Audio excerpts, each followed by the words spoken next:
बिस्मिल्लाहिर्रहमानिर्रहीम। ये वीडियो शुरू से आखिर तक देखें। इसमें आपको मैं बताऊंगा कि आप अगर कोई प्लाट ख़रीदते हैं, दुकान ख़रीदते हैं या मकान ख़रीदते हैं तो उसकी रजिस्ट्री किस तरीके से करानी है।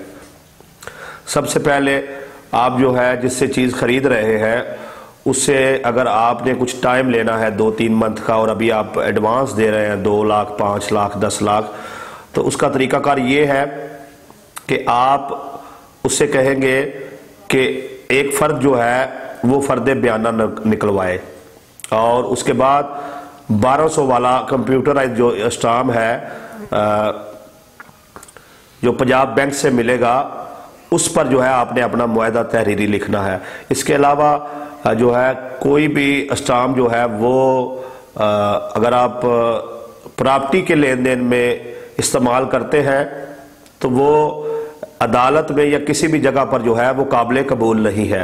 लिहाजा जब भी आपने दुकान, प्लाट, मकान, किसी भी चीज़ की ख़रीदारी करनी है तो आपने 1200 वाले स्टाम्प का इस्तेमाल करना है और वो स्टाम्प जो है उस पर ख़रीदने वाले का नाम, बेचने वाले का नाम और कितने का आपका मुआहदा हुआ है, दोनों के शनाख्ती कार्ड नंबर और 2 गवाह जो है, ये सारी चीज़ें उस पर दर्ज हो जाएंगी। अब जो चीज़ जो ख़रीदार है वो असल स्टाम्प अपने पास रख लेगा और फोटो कापी जो है उस फर्द को दे देगा।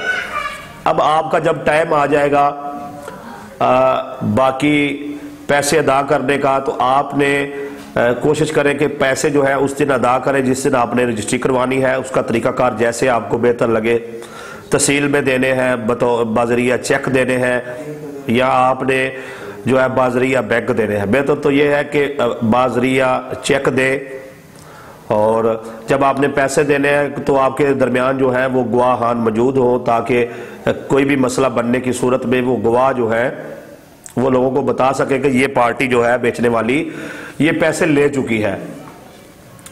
इसके बाद जब आपने रजिस्ट्री करवानी है तो उसका तरीकाकार ये है कि आपने जिससे दुकान, मकान, प्लाट जो भी खरीदा है उससे कहना है कि एक बै की फ़र्द लेके आओ।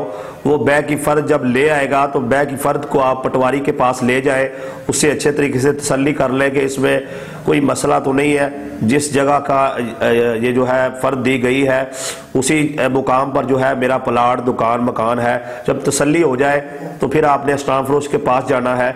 तो यहाँ पर 2 तरीके हैं रजिस्ट्री करवाने के।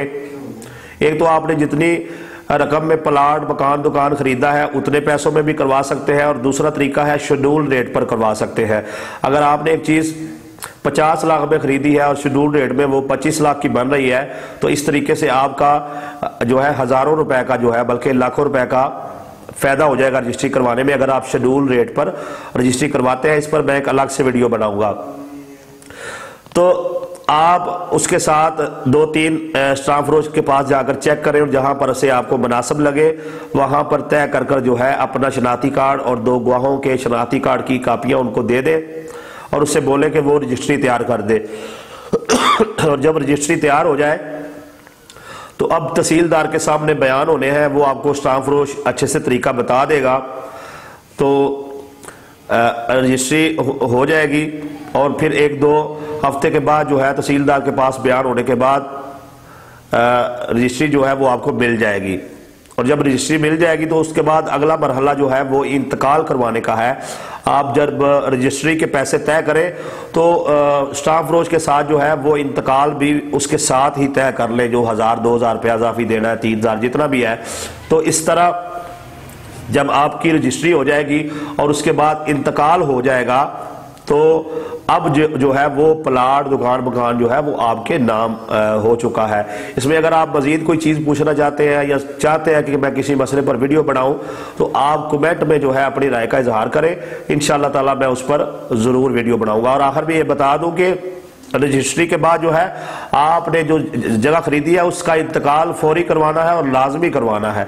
अभी तो हुकूमत की जो ताज़ा तरीन पॉलिसी है ये अच्छी है, 15 दिन है या 1 मंथ है, उसमें उन्होंने लाजमी इंतकाल करना होता है, अच्छा अमल है। तो फिर भी आपने पीछे लग के जो है फौरी तौर पर इंतकाल करवा लेना है।